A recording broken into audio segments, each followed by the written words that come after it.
ได้บังเกิดมีกับพ่อแม่พี่น้องท่านสาธุชนคนดีผู้รับฟังรายการนี้ทุกคนทุกท่านพร้อมกันนี้ขอยกมือ10 นิ้วกราบอาราธนาเอาคุณพระแก้วเจ้าทั้ง3บุญศีลบุญทาน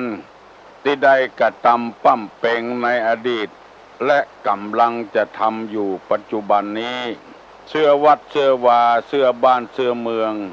พระสยามเทวาธิราชคุณพ่อคุณแม่คุณครูบาอาจารย์ผู้ประสิทธิ์ประสาทวิชาความรู้สิ่งศักดิ์สิทธิ์ทั้งหลายอันมีพระบรมธาตุเจ้าโดยสุเทพและครูบาเจ้าศรีวิจัยนักบุญแห่งล้านนาไทยเป็นต้นขออาราธนาและเชิญชวนมาปกปักรักษาพ่อแม่พี่น้องพ่ออุ้ยแม่อุ้ยพ่อหนานพ่อน้อยพี่ป้าน้าอาคุณตาคุณยายคุณปู่คุณย่าลูกหลานเหลนผู้รับฟังรายการนี้ทุกคนขอให้มีความสุขกายและสุขใจหิมากล้าขึ้นมีโชคมีลาภเหมือนกันทุกคนนานแสนนานได้เทินวันนี้ยังได้มามีโอกาสปะพบกับพี่น้องทั้งหลายเพราะแรงบันดาลใจเกิดจากจิตจากใจของท่านผู้ฟังมาว่าจะเป็นแม่ยิงปอจายที่ฮือปอนกับตุลุงว่าฮือจัดรายการไปเมินฟังแล้วได้ความหูดีบางคนก็ว่าปรับปรุงตัวเก่าเป็นคนดีขึ้นมาแถมจัดนักดีใจตัวเองที่ฟังแล้วเข้าใจบางคนก็บอกว่าเนี่ยการตัวฟังตัวบางคนก็ว่าถ้าตุลุงบ่จบบ่ยอมเนี่ยการอย่างซะอย่างฟังให้เกิดความหู้เพราะมันแปลกใหม่ๆยินดีกับกูคู่กูคนที่รับฟังรายการแล้วบอกต่อกันไปตัวมีคนฟังนักขึ้นก่อนที่จะได้ดำเนินรายการนี้จนพี่น้องทั้งหลายปากันไหว้พระเป็นสิริมงคลก่อนว่าพร้อมตัวตุลุงอาลังอังสัมมา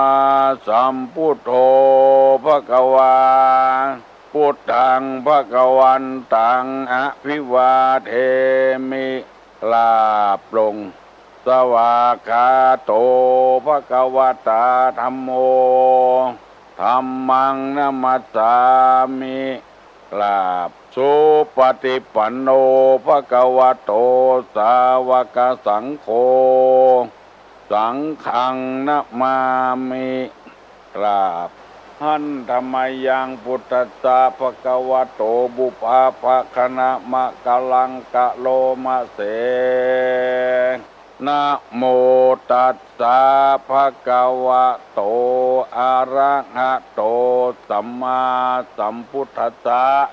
นะโมตัสสะภะคะวะโตอะระหะโตสัมมาสัมพุทธัสสะนะโมตัสสะภะคะวะโตอะระหะโตสัมมาสัมพุทธัสสะพุทธังสรณังกัจฉามิธัมมังสรณังกัจฉามิสังฆังสรณังกัจฉามิตุติยัมปิพุทธังสรณังกัจฉามิตุติยัมปิธัมมังสรณังกัจฉามิตุติยัมปิสังฆังสรณังกัจฉามิตติยัมปิพุทธังสรณังกัจฉามิตติยัมปิธัมมังสรณังกัจฉามิตติยัมปิสังฆังสรณังกัจฉามิอิติปิโสภะคะวาอะระหังสัมมาสัมพุทโธวิชชาจารณะสัมปันโนสุขโตโลกวิทูอนุตตโลปุริสาธรรมสารถิสัทธาเทวะมนุษย์สานังพุทโธภควาติสวากขาโตภควตาธัมโม สันติติโก อากาลิโกเอหิปัสสิโกโอปนะยิโก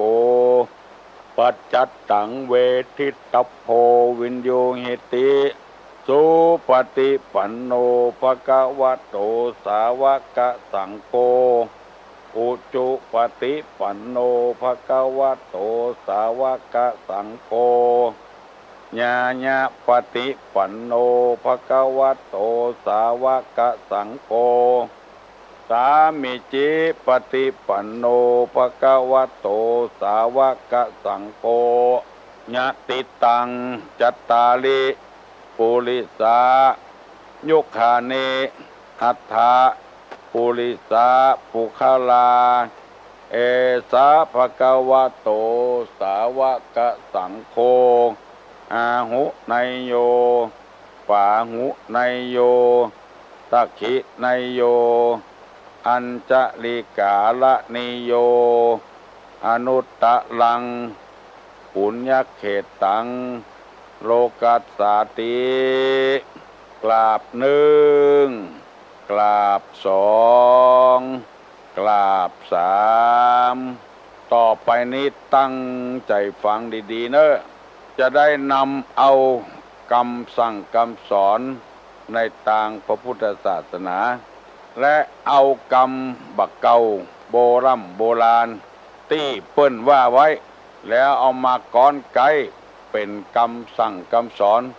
เตือนคติเตือนใจให้คนเฮานั้นที่คิดบ่ดีให้กลับมาคิดดีคิดบ่ถูกให้กลับมาคิดถูกเมื่อถูกแล้วเมื่อคิดถูกแล้วว่าอย่างลงไปก็ถูกต้องคิดอย่างลงไปก็ถูกต้อง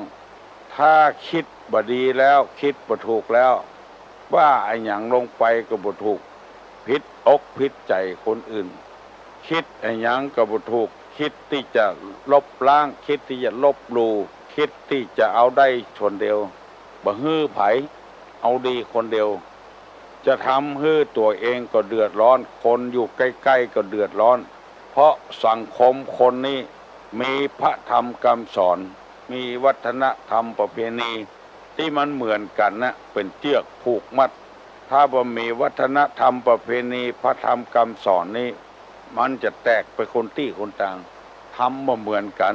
เนี่ยบ่เหมือนกันขัดแย้งกันตลอดเวลาเพราะต้องการความสุขที่พุทธภาษิตว่าสุขาสังคสะสามัคคีความพร้อมเพียงของหมู่ทำให้เกิดสุขไปถึงจุดหมายปลายทางที่เขาเดือดร้อนถึงวันในเดือดร้อนเพราะเขาทุกข์เขาบ่ม่วนบ่สบายใจและเขาบ่มีทางแก้แล้วไผแก้ก็บ่ได้นอกจากฟังธรรมนำธรรมไปปฏิบัติเท่านั้นธรรมะจะได้แก้เผ็ดแก้ร้อนได้เหมือนกับน้ำแก้เผ็ดเพราะฉะนั้นไผที่ว่างๆฟังปล่อยเถอะเขาจะได้ประโยชน์จากการฟังธรรมะโบราณเปิ้นว่าบ่นับตุบ่นับพระเฮือนับผ้าเหลืองบ่นับเฟืองเฮือมักเฮือนับเขารีบคือหมายความว่าอย่างใด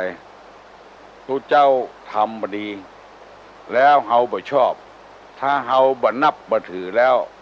ก็เฮือนับถือผ้าเหลืองพุ่นเพราะทุเจ้าเป็นคนส่วนกลางบ่ใช่ของไผ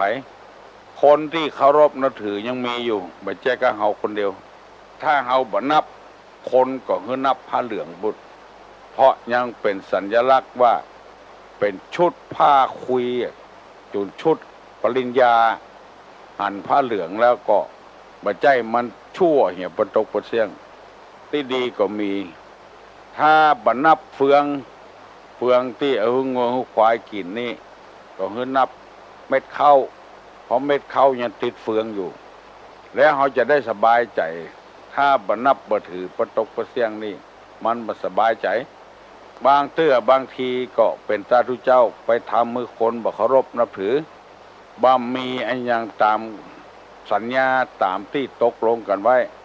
ลืมไปเหี่ยก็ดีจงใจก็ดีนัดกันไว้แล้วบ่เป็นนัดกรรมหมู่นี้เป็นต้นบางคนหันแล้วก็โคตรเมินเหี่ย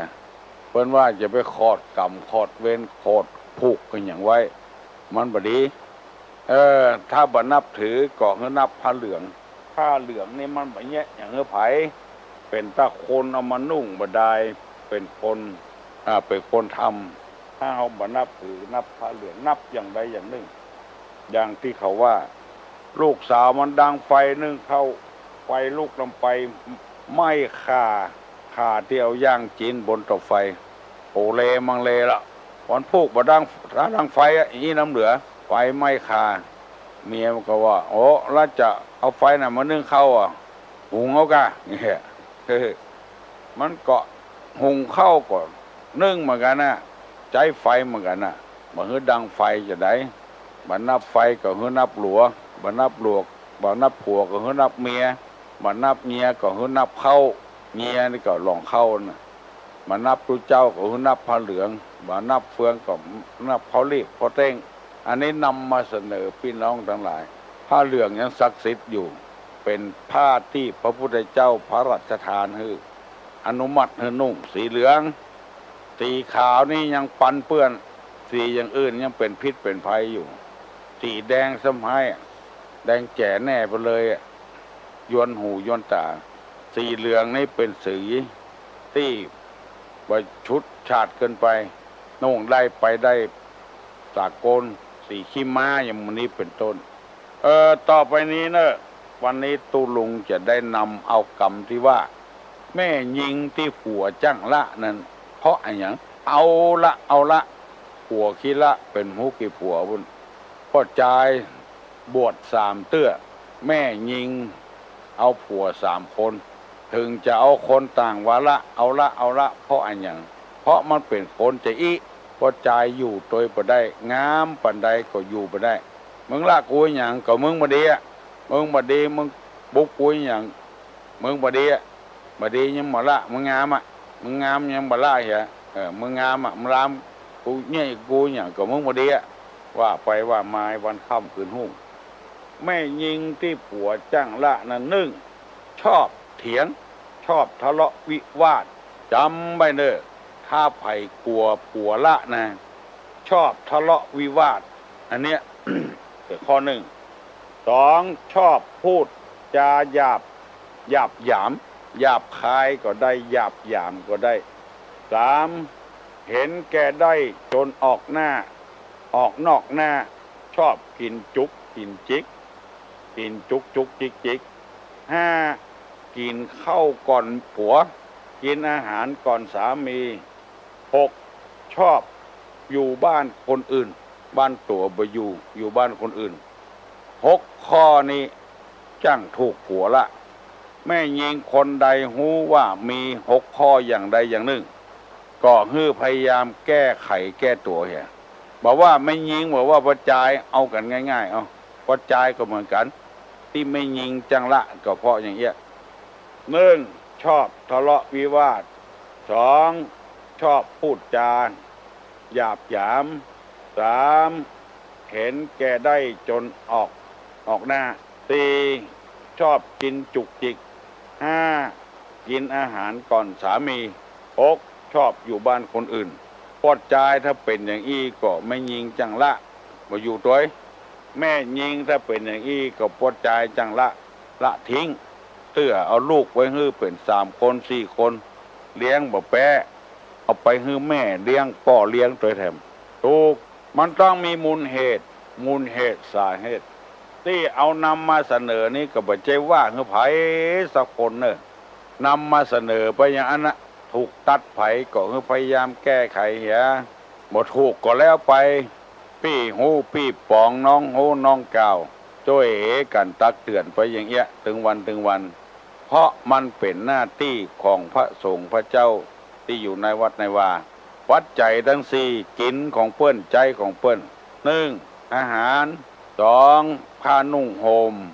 3ที่อยู่ที่อาศัย4ยารักษาโรคต้องอาศัยเจ้าบ้านเจ้าจอง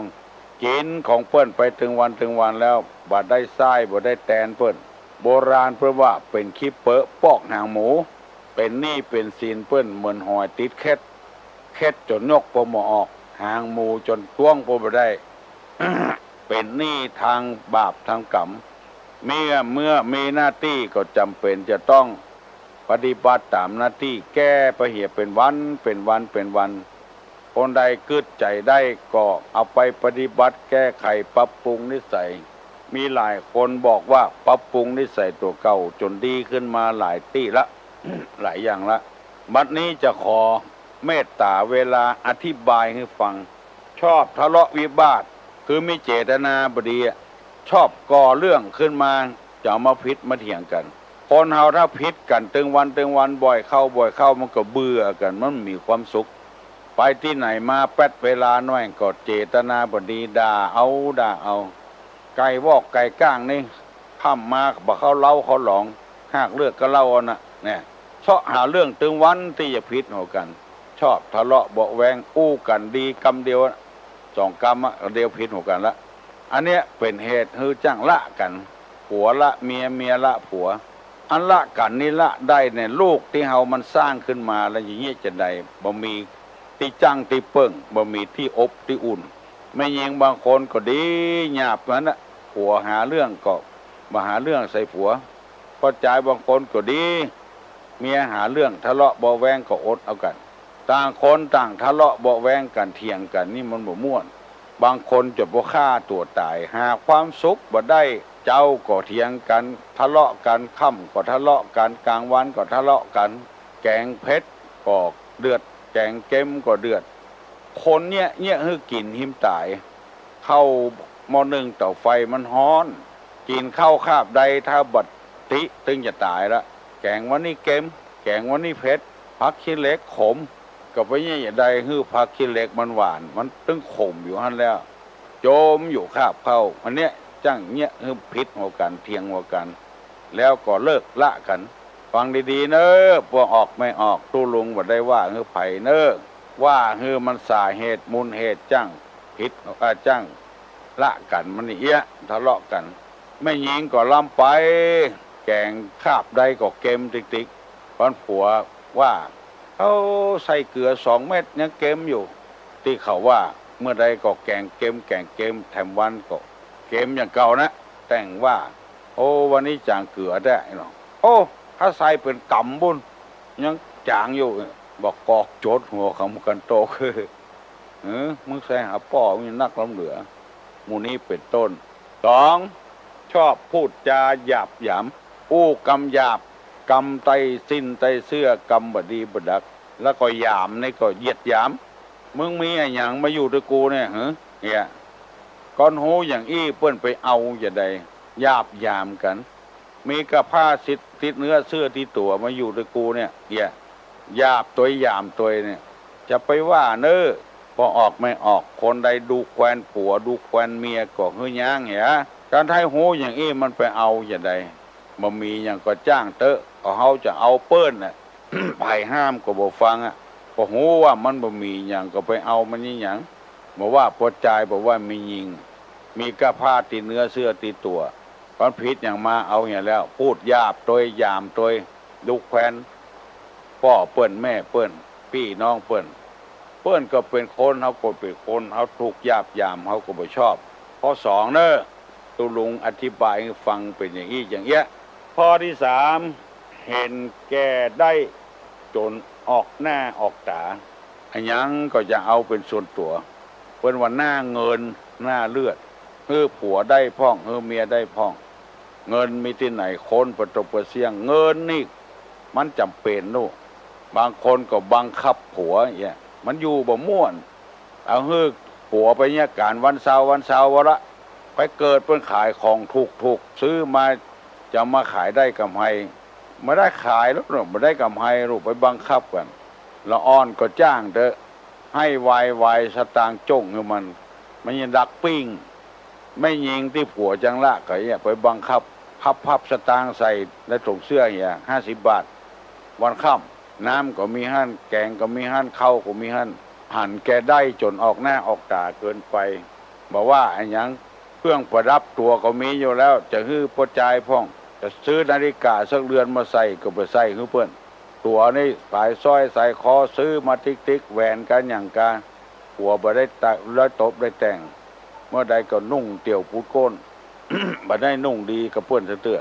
บ่ใจอยู่บ่ได้ฮิหาติ๊กๆอ่ะบ่ได้อยู่ดีกินดีเนี่ยหันแกได้ออกหน้าออกตาจำไว้เนอะแม่ออกทั้งหลายพ่อออกทั้งหลายก็ใจกันอย่างเดียวกัน โอ้สะพะสะปืนกินเหล้าถึงวันเนี่ยแหนแกได้แกตัวก็ไม่ยิงกินเหล้าในเดือดด่าไม่ยิงนี่ยังโอ๊ตกับผัวนะเตื้ออยู่วัดก็หูอยู่หรอกข้ามากินเหล้าน้ำลายย้อยเตยแล้วไปนอนตุยเมียเมื่อคืนนี่5 คำที่นอนก็มีถ้าไม่ยิงเนี่ยอย่างอี้แล้วปวดใจจะยี่อย่าได้พ้อง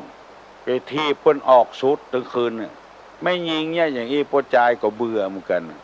หันแกได้จนออกหน้าออกตามาได้ว่าเฮ้อไผ่เนอ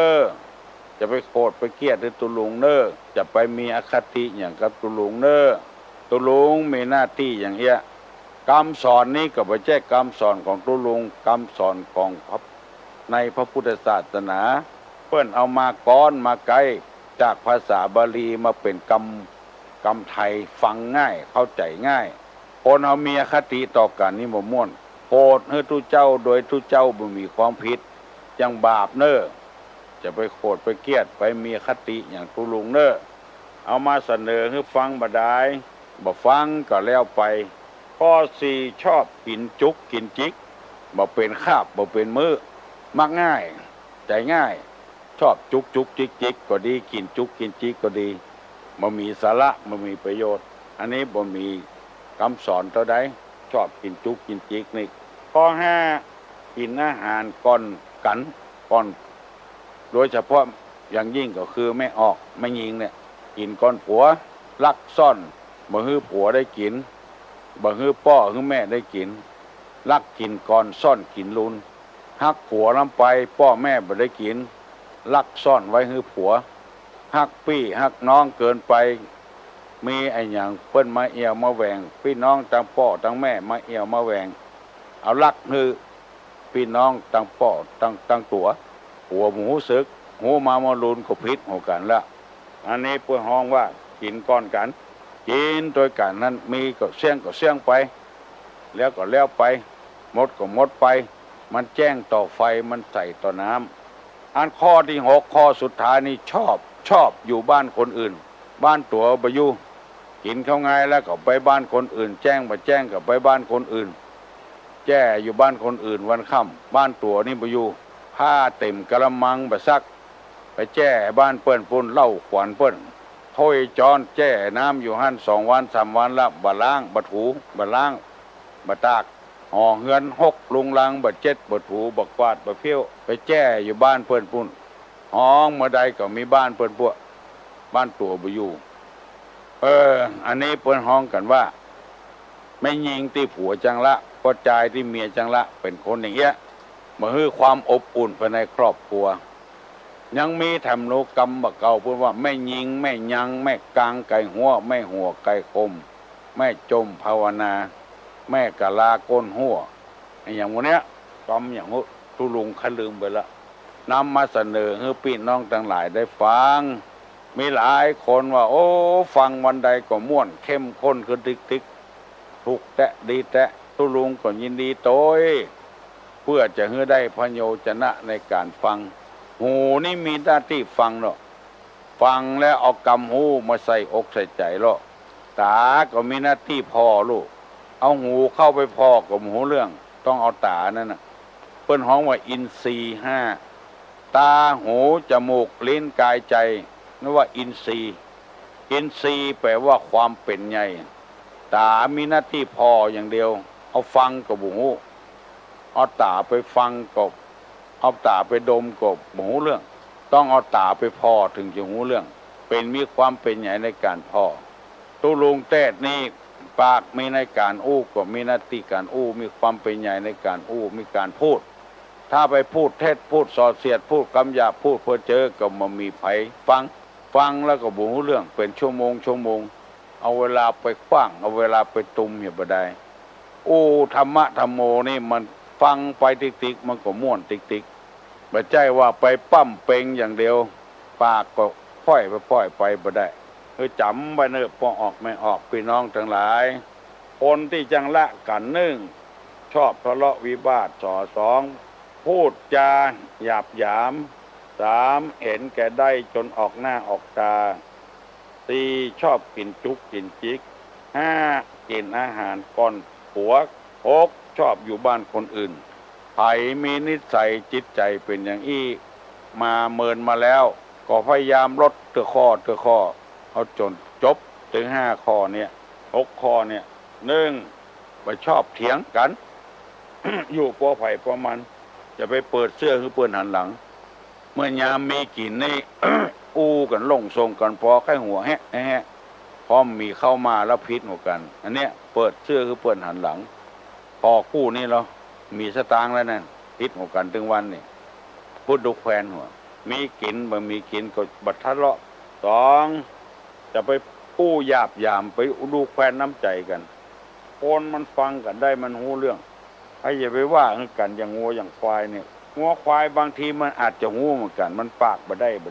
ลาข้อที่3นี่จะไปอ่านแกได้ข้อที่4นี่จะไปกินจุกกินจิกกินเป็นข้าวเป็นมื้อข้อที่5นี่กินข้าวด้วยกันจะไปกินก่อนกันลักกินก่อนซ่อนกินลุ้นข้อที่6นี่อยู่บ้านตัวเนี่ยซักผ้าตัวเก่งซักผ้าหือผัวซักผ้าหือเมียซักผ้าหือลูกหือเต้ากวาดหอกวาดเทือนเพี้ยวพัดปฏิบัติปลูกดอกปลูกดวงหดน้ำหดหนองเอาป่ามาเลี้ยงในตู้พ่อป่าพ่อเลี้ยงหมูเลี้ยงหมาเลี้ยงเป็ดเลี้ยงไก่เสียงก้องเสียงกล่องเสียงมองต่ำเข้าเสียงตุเจ้าเตสนาธรรมเป็นเสียงที่เป็นสิริมงคลใบไม้มันหล่นยามแรงกวาดเอาไว้เป็นที่แล้วขุดหลุมก็ได้บอกขุดหลุมก็เอาต้องมาเป็นที่ก็ได้เอาปุ๋ย EM ก็ใส่เป็นปุ๋ยจัดดีเอาไว้ใส่ต้นไม้ต้นตอกฮัลโหลธรรมประจานเจ้าโอ้ไก่ยะก็ฮะบางท่านลุงลังมอกแบบแจ้งล่ะโอ้อังกาไหวตัวท่านลุงวันนี้ตันโอ้ไหวตัวท่านลุงวันนี้ตันเนาะเจ้าน้องหมูเจ้าโอ้ว่าม่วนอะไรหรอม่วนแหละเจ้าว่าตึงว่าอย่างนี้เนอะสอนอ่อนนะคะตึงหมูสั่งมาได้ถูกบอกทำไมนี่แย่เลยนะท่านลุงฮะทำไมนี่แย่เลยนะสมัยนี้แย่เขาบอกให้พวกทำมาทำโมอย่างนะโอ้ว่าให้อู้อย่างก็ว่าไปเอ่ยนั่นน่ะมันบ่มีไผสอนเจ้าฟังวิทยุเนี่ยนะเขามาซื้อพวกเขาว่าฟังอย่างวะฮะเขาว่าฟังอะไรอย่างไรวะฟังอะไรอย่างนี้ฟังสิฟังธรรมไหมล่ะจะขายครัวเราจะขายครัวยอดขายครัวย่อยมาเจ้าต้องฟังแผลปุ่นซิปยังซิปจ้ะเจ้าผมฟังค่ะฟังเถอะเด้อเมื่อคืนก็ฟังถึงวันเจ้าบ่โคตรบ่เกลียดหยังเนาะฟังไปเนาะยินดีเนอะคุณแม่ฟังถึงวันยินดีเนอะฮัลโหลครับตุลุงครับตุลุงฟัง1 วันนะครับแหละครับสันทรายครับโอ้อยู่สันทรายครับไม่ใช่แม่โจ้เป็นตะหอยก็ครับไม่ใช่ก็ใช่ครับอยู่ที่ไหนเมื่อเดือนนี้อยู่เมืองเลนสันทรายนี่ครับเมืองเลนครับโอ้เมืองเลนฟังได้เนาะได้ครับกูเตื้อฟังแม่โจ้บ่รู้ครับส่องตอนนี้ครับเมืองเลนบ่เนาะฮะยังผู้ชาย3 หมด3 เสื้อดีกว่าครับว่าใหญ่ก็ผู้ชายที่เพิ่นบวช3 เสื้อก็ติ๊ก3 เสื้อโบราณเพิ่นว่าชาย3 โบสถ์หญิง3 ผัวนี่เนาะครับจะว่าบัดนี้ก็บ่ใจนะ คือเป็นคนบ่นักแน่นน่ะครับใครบวชก็บวชใครซิกก็ซิกใครเอาผัวก็เอาใครละก็ละมันบ่นักแน่นเสื้อ3 คนผัว3 คนมีลูกถึง3 คนผัวไม่ก็บ่ชอบลูกเก่าเนี่ยหญิง3 ผัวชาย3 โบสถ์มันผิดหัวกันมันตั้งตัวบ่ได้ซะเตื้อครับถ้าผัวเดียวไม่เดียวมันตั้งตัวได้หรอแต่เป็นคนที่เคารพนับถือครับโอ้ อันนี้เอาไผ่เอามันว่าเนี่ยจะว่าไอ้เปิ้นว่าเนี่ยมันเชื่อใจบ่ได้อะ ครับครับ ถ้ามันเชื่อใจบ่ได้ก็เคารพนับถือก็บ่ได้กันเนาะ ครับครับ มันจะเนี่ยเฮาวันใดบ่ฮู้อะ ครับ มันเอาใจมันว่า ครับครับ เอาสันทรายพุ่นมังเลนพุ่น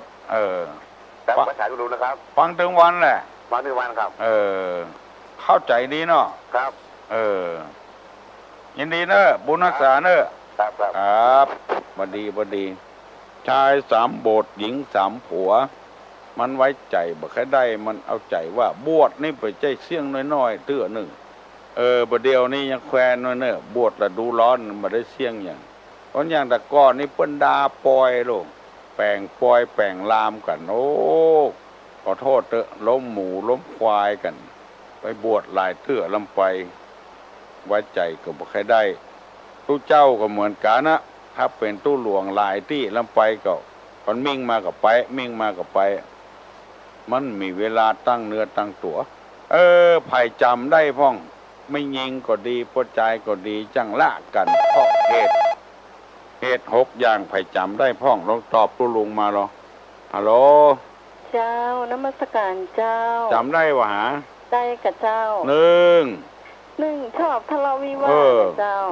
จะไปเถียงกัน เจ้า ก่อนเขาเป็นไฟมาเขาก็เป็นน้ำเหีย เจ้า เพิ่นถึงว่าอันหรอกก่อนผัวเป็นไฟเฮือเมียเป็นน้ำ เปิ้นเห็นอย่างเปิ้นว่าน้ำฮ้อนป่าเป็นน้ำเย็นป่าตาย นั่นเนาะถ้าน้ำร้อนเขาใส่มันเป็นมันวิ่งเนาะ เจ้า ถ้าเย็นอกเย็นใจมันตายคำน้ำมันเนาะถูกต้องละ เจ้า สอง ชอบพูดจาหยาบคายแล้วก็หยามเปิ้นเนี่ย หยา เจ้า บหยามเหยียดหยามเปิ้น เจ้า ข้อ 3นี้เห็นแกได้จนออกนอกหน้า ออกนอกหน้า เจ้า ข้อ ข้อ 4นี้ชอบกินจุกจิกกับเจ้า 5 ข้อ 5นี้ชอบ กินก้อน ข้าวก่อนผัวเนาะเจ้า ข้อ ข้อ 6นี้ชอบอยู่บ้านคนอื่น อันนี้ถูกต้องละ เจ้าตุ๊อุ้ยเจ้าบรรเย็นนี่เก่งเนอะ เจ้าจะขอถามตุ๊อุ้ยว่าไอสังฆทานชุดใหญ่อีมันหมายความว่าอย่างไรเจ้าน้องมีคนถามน้องแล้วน้องก็ตอบมาได้อะเจ้าชุดใหญ่ชุดเล็ก ชุดใหญ่นี่เปิ้นจะเอาไปตานให้ตุเจ้าที่มียศถาบรรดาศักดิ์ที่สวดมนต์ชุดเล็กนี่เปิ้นเอาฮับหัววัดบ่ได้ตุเจ้าที่บ่ได้สวดมนต์อันเนี้ยชุดใหญ่ชุดเล็ก ชุดใหญ่ก็แปลงน้อยชุดน้อยก็ถูกน้อยเนี่ยเปิ้นแบ่งเอาคนเดียวเปิ้นแต่ก่อนบ่มีพระพุทธเจ้ายังมีการจับฉลากยังไอสังฆทานชุดใหญ่นี่มันจะต้องกี่ชุดขึ้นไปเปิ้นถึงเนี่ยเปิ้นกำหนดก็เจ้าบ่กำหนดอันไหนถ้ามันใหญ่น้อยมีครัวนักน้อยก็ว่าชุดใหญ่ถ้ามีครัวน้อยก็ว่าชุดน้อยเจ้าอันเนี้ยชุดเล็กชุดใหญ่ความน้องอันนี้ความคิดของน้องคือชุดเล็กก็คือหมายถึงว่าเอาไปชุดเดียวเจ้าใช่อันเดียวนะชุดใหญ่ก่อนเดียวชุดน้อยก่อนเดียวนะชุดเล็กก่อนเดียวนะก็เลยตอบว่าไม่ได้ว่าเดี๋ยวจะถามตัวอุ้ยขึ้นเนอะชุดใหญ่มันมีอันนั้นเจ้าเติมก็ไปแถมชุดน้อยก็มีอันนั้นสมมติว่าอันหนึ่งใส่น้ำคู่เหลือง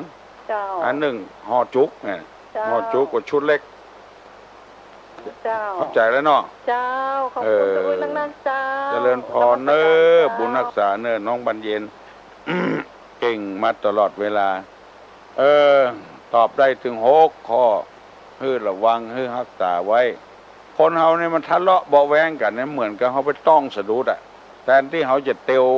ไปจัดไก่แล้วไปต้องสะดุดเถอะเมาแป้งเมาเอายาเขาใส่หัวไม่ตินเปิ้นเตียวไปไหนเพื่อเบาน่ะพิษหัวกันเนี่ย2 วัน 3 วันก็มันยังบ่ถูกกันเตื้อเปิ้นไปหิไปหา2 คนได้วันคนร้อย2 คนก็ได้200ละเอาเมาพิษหัวกันย่าง3 วันเนี่ย3 วันมันบ่ได้ไปละ600หรอกหยาบอยู่กับกันต่างคนต่างอยู่ต่างคนต่างกินกันคือมันเต้นแล้วเป็นวันเนี่ยฮัลโหลจ้าตุลุงเจ้านี่ยังตุลุงว่าแต่เนาะตุลุงเนาะหันว่าน่ะเจ้า เออ เชื่อตัวลุงแต่นะตัวลุง เชื่อทุลุง เจ้า โอ้ไปเชื่อนักนะ เชื่อนัก ไปเชื่อนัก ตัวลุงอู้มีแต่หนูตัวลุง เจ้า ทุกเจ้าทำตนเป็นอย่างใส่ผ้าเหมือนกันตัวลุง อันนั้นมันเอาจริตว่า อ๋อกะเจ้า มันเอาจริตว่า ต้องโปนสีแดงๆกำก็มีแล้วลุ โอ้ งเนาะ แดงกำก็มี เจ้า แล้วก็สีเหลืองก็มีสี เจ้า คักสีราชนิยมก็มี เจ้า ความจริงนี่เอาถึงว่าผ้าเหลืองมาได้มาบอกมาหรอก เจ้าเจ้าน อก เจ้า มานับโต๊ะก็นับผ้าเหลืองเนี่ย เจ้า ไม่ใช่ว่า ดีนะคุณลุงคุณเจ้าบอกว่าเป็นคนดีหมดนะเจ้าเนาะ คนดีหมดอะเอาเปิ้นชอบว่าเปิ้นเด้อเพิ่นใครนุ่งอย่างนั้น เจ้า บางคนเนี่ย คุณลุง ฮะ คุณลุงวันนี้ไปหาหมอก็เจ้า ทุลงมาไปกะ เอาวันนี้ ไปคลินิกไปขวายหน่อย งานเด้งจังสู้ตุลุงไปวัน มันจันทร์ มันพูด จั นะ นทร์ ตุลุงนะ จันทร์จันทร์ วัน พุธ จันทร์นะตุลุงนะ จันทร์พุธศุกร์ เจ้า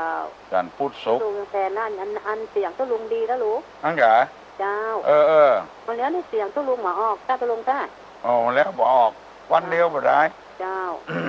ประเดี๋ยวยังมีอยู่พ่องยังมี เจ้า คิเตอร์วันแอล เจ้าตุลุง จ้า พูดตลกได้อยู่เนาะ เฮ้โอ้คืนนี้ไปเต้นหางดงอะ โอ้ วัดไซมูลอะ2 ที่ ชั่ ห ว ลัง โม โด ง งเหรอตุลุง 2 ชั่วโมงก่อน ดูโอ้ โอ้ศรัทธาเปิ้นบอกไปไหน โอ้ นั่งฟังอด เจ้า ขึ้น เพิ่นหูตุลุงไปลูกเพิ่นไปหลายตุลุงจ้ะ เออ เจ้า อืม โอ้ตุลุงเก่งมาเมินแล้วตุลุงเนาะ เก่งอู้นะจ๊ะเก่ง เก่ง ขึ้น แต่ เก่ง อืมแต่ก็ได้เล่นก็ได้เนาะตุลุงเนาะ อ๋อสบาย เจ้าเจ้า สบาย แต่ได้เล่นได้เนาะตุลุงเนาะ แต่ได้เล่นได้ นับถือตุลุงเนอะเขาห้องตุลุงทำได้ห้องอันเนาะเจ้าอันอย่างเนาะเจ้าอย่างหาอันอย่างหาเจ้าคณะ เจ้าคณะ เจ้า โอ้บห้องก็ได้ จะหาอันอย่าง เปิ้นเอามาฮื้อบ่ได้ สี่ได้ห้าสี่ตุลุงได้ห้าหมดแล้วน่ายังไปอยู่เนาะ เจ้าคณะ ได้ อำ หนั เภ ง อ สืออยู่ตุลุง ฮะ ได้หนังสือที่เราเรียกคุณน้ามาไว้โอ้อินตุลุง เอามาอ่านกะ อินดูงัวตุลุง เป็นเจ้าคณะอำเภอลูก เจ้าคณะอำเภอนะตุลุง ถ้า เนาะ เปรียบข้างนอกก็เป็นนายอำเภอแล้วกันเดี๋ยวนี้ โล โอ้ต่อมีปลัดปเลิศลูก ตุลุง เจ้า เจ้าย่อยๆเลยลุงล่ะ โอ้มันธรรมดานะแล้วโอ้ตุลุงมันจะนับถือตุลุงมันจ๋าเนี่ยตุลุงเนี่ย เปิ้นเอาอย่างนั้นเข้ามันนะก็เพื่อเอาหน้าสังขยามาใส่น้อยเดียว บางคนบ่เข้าใจก็ วันเกิดนี่ไปแน่นอนเนี่ยวันเกิดตุลุงนั่นเนอะ มาเนอะ เอาไป มาจนได้จนเป็นเนอะ เจ้า มีอย่างเอามาทานด้วยกันกินด้วยกัน เจ้าได้กับเจ้าได้กัน บ่ เนาะ เอาอย่างมาก็ได้ เจ้าก็เป็นอย่างเจ้า ผ้า ได้ ที่ กัน เนื้อ เนาะ เสื้อที่ตัว เจ้า บุญรักษาเนอะ เจ้า บุญรักษาเนอะ เจ้าขอบคุณเจ้า ยินดีกับผู้คน ที่หันความดีความชอบอยู่ มาอู้ตัวลงเด้อเนอะ1211058ฮัลโหล ครับไว้สาครับ โอ้ไว้สา นี่ว่าเป้าหรอครับ โอเวงป้าเป่า ครับ เนี่ยตุลุงว่าตะกี้เนี่ยมันมันถึงแม่นเนี่ย แม่นนะเนาะ ต้องว่าไก่แล้วเอาจะใกล้กันเนี่ยโอ้พี่ผมมันได้ยาตุว่าเนี่ย คิดกันทั้งวันเนาะ พี่ผมนะครับ โอ้พี่ ครับ เนี่ย นี่มีพิษนะครับ มัน โอ้ มันเอาบ้านเปิดเป็นบ้านตัวเหมือนกับว่าแต่ว่าน่ะเป็นใครที่เป็นคนรวยที่เป็นนายหน้าวิธีค่าทำประกันเวลาเอาหวานนักคิดเป็นนอกที่จะมาสอนฮะอันทำ เวลาเอาเมาเหล้านี่เมาเหล้ามันต้องอู้ก็ฮะเรากินเหล้าเขาเคยอู้ให้ฝนมาเขาอู้ด้วยมันคิดเป็นนอกจะมาสอนฮะดังอันน่ะแต่มันจะนอกเนี่ยทุกวันอย่างใดมีอย่างแต่รู้สังเกตของคนเขาเนี่ยของเอาแหวนวงเก่าๆเนี่ยมันต้องไปพอเป็นพวกคนนะ มาถ้าปัจจัย ครับ เอาพี่เอาน้องเขาเนี่ยไร้บ้านเขาเนี่ยเนาะ ครับเขาทำดีเขาก็พอด้วยดีก็พอด้วยนะครับเ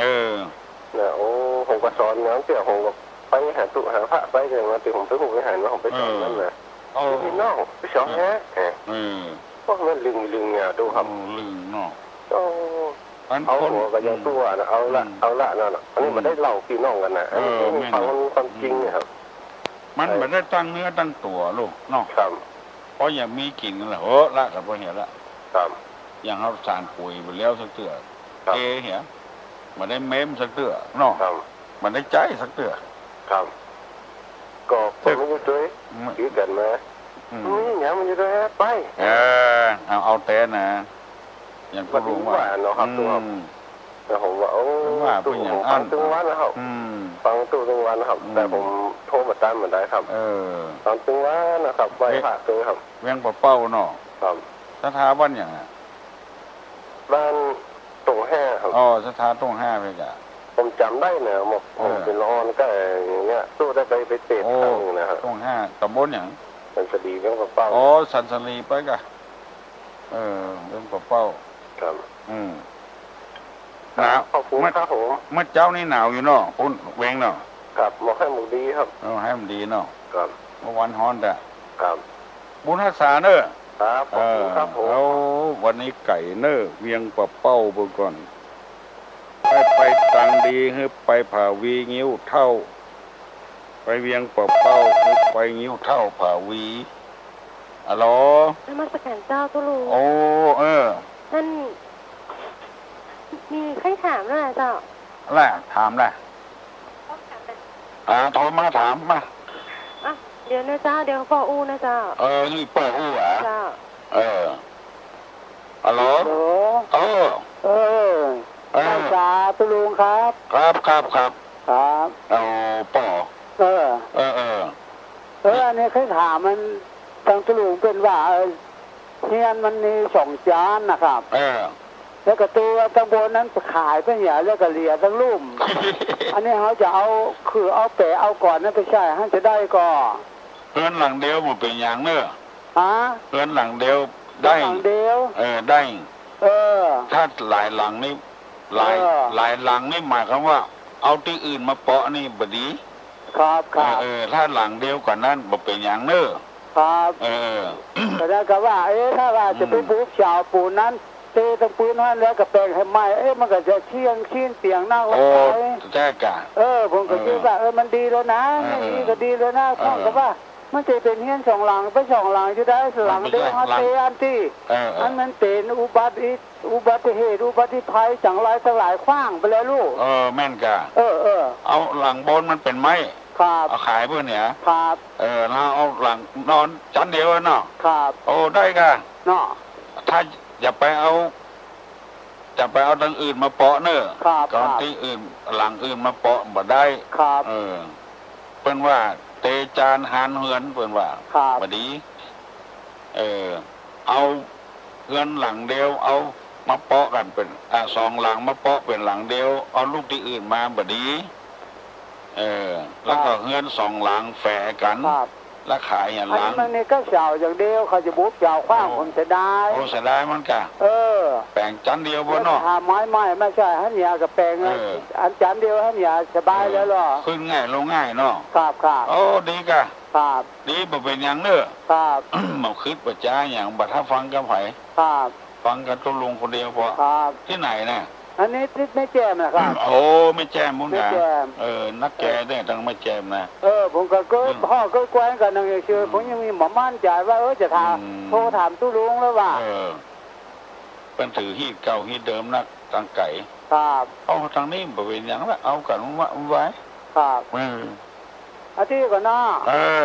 ไหว้สาธุลุงนะครับโชคดีเนอะเอาถามเพียงหอเพียงเงินปุ่นถามมาเตอร์เนอร์มาเตอร์ฮัลโหลสวัสดีเจ้าคือเจ้าอยากจะถามลุงถามเลยว่าเดี๋ยวนี้แปลงตุ๊กน้อยเนาะเอาสารถึงเข้าใส่แล้วว่าจะแปลงแฮมตี้ไปชื่อแปลงทีเดียวฮะนะแปลงแฮมตี้แล้วจะเอาลอนเข้ามุงแล้วก็จะเอาถือเหมือนเก่าหน้าไปใส่ได้ก็เจ้าได้ไงได้เป็นยังเนาะใส่เตอเอาตู้ปอย่างเจ้าตู้เป็นยังตู้เอาไปเอาอยู่กันเอาขายครัวกันที่เจ้าแปลงตู้ยางห่างเฮือนมุ้งสังกะสีเจ้าเดี๋ยวนี้เจ้าจะเตะหลังนั่นแล้วจะแปลงไม้แล้วก็ซื้อร้อนใส่จะเอาฝาสารนั่นน่ะเอาใส่หลังไม้เนี่ยเป็นยังเอาใส่เตอแปลงทำไม เจ้าไม่ใช่เฮือนสองหลังเฮือนเก่าไม่ใช่นะใช่เจ้าอันหนึ่งใหม่อันหนึ่งเก่าเจ้าจะเอาเก่าไปเปาะใหม่เจ้าจะเอาอันเก่าฝาเก่ามันน่ะโอ้แปลงก็เซฟสตางค์ไว้ให้มันจะนักใช่เจ้าอันหิหอมเอาได้แขดอันจึงจังบนมันอีเอาใส่เตอะเนอะเอาใส่เตอะเจ้าขอให้ตุลุงอายุมันขวัญยืนเนอะบุญรักษาเนอะตุลุงโอ้